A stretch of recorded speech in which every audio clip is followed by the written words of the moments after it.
Ministers are washing their hands of making decisions about roading projects, handing the responsibility to the New Zealand Transport Agency. The move marks a significant watering down of the previous government's costly New Zealand upgrade program. Political reporter Amelia Wade explains. It's fair to say there's little the Transport Minister enjoys more than starting the week checking out a roading project.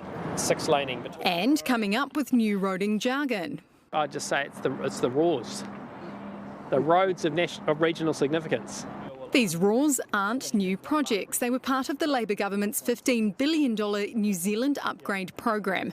But back then ministers made the decisions. Now it'll be up to the Transport Agency. NZTA will now be given delegated decision-making around scope and delivery decisions at a delivery agency level, rather than those decisions being made by ministers. The RAWs will be the Penlink Highway north of Auckland, the Waihoihoe Road upgrade in Drury and the Papakura to Drury State Highway 1 project, the intersection upgrade at State Highway 1 and 29 at Paerere, the State Highway 58 and Melling improvements just outside of Wellington, 3 projects in Canterbury, rural intersections, the Rolleston upgrade and Hullswell improvements, and a roading package in Queenstown.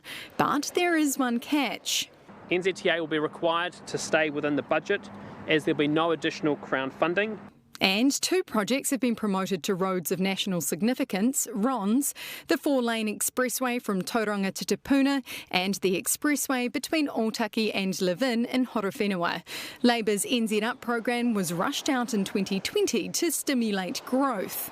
This is the biggest investment in infrastructure in a generation. But 3 years and numerous cost blowouts later, a scathing report on NZ Up said ministers should have ensured better transparency and value for money.